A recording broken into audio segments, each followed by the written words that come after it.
मी सगळे गॅग, सगळे पंचेस, सगळ्या घटना, सगळ्या सिच्युएशन, सगळी सिच्युएशन कॉमेडी ही स्क्रिप्ट वरती तयार करून सेटवर पोहोचतो. बनवा बनवी मध्ये मोजून 3 डायलॉग असतील जे सेटवर घडलेले, मोजून.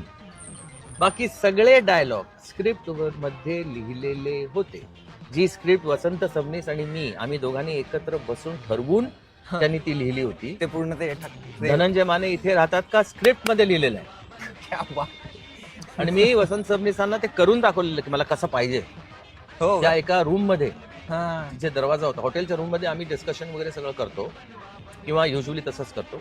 तर मी त्या हॉटेलच्या रूमचा दरवाजा उघडून त्याच्या मागे जाऊन वगैरे त्यांना करून दाखवलं की मला असं डोक्यात आलेलं आहे, आपण असं करूया. ते त्यांना फारसं कळलं नाही तेव्हा.